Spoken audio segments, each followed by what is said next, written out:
ठाणे शहरामध्ये सलग 5व्या दिवशी मुसळधार पाऊस बरसतोय। शहराला आज ऑरेंज अलर्ट देण्यात आलाय। मागील 7 दिवसांपासून ठाणे महापौरांच्या प्रभागातच पाणी साचताना दिसतंय। त्यामुळे ठाण्यामध्ये देखील नालेसफाईचा मुद्दा समोर आलेला आहे। ठाणे शहरात सलग 5व्या दिवशी मुसळधार पाऊस बरसतोय।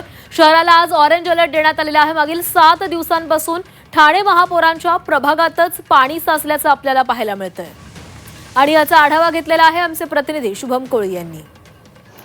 निश्चितच पाहिलं तर आज ठाणे जिल्ह्यात ऑरेंज अलर्ट दिला आहे आणि शाळा महाविद्यालय देखील आज पूर्ण क्षमतेने शहरामध्ये असतील, जिल्ह्यामध्ये असतील, सर्वत्र जे आहे ते सुरू पाहायला मिळतात। परंतु दुसरीकडे आपण पाहिलं तर ऑरेंज अलर्ट जरी दिला असला तरी ठाणे जिल्ह्यामध्ये असेल, ठाणे शहरामध्ये असेल, पावसाचा वेग जो आहे तो कायम आहे। मागील 2 दिवसाच्या तुलनेमध्ये आजचा आपण विचार केला तर पावसाचा वेग हा कायम असला तरी देखील थोडाफार प्रमाणामध्ये कुठेतरी पाऊस जो आहे तो कमी त्या ठिकाणी येत असल्याचं पाहायला मिळतंय।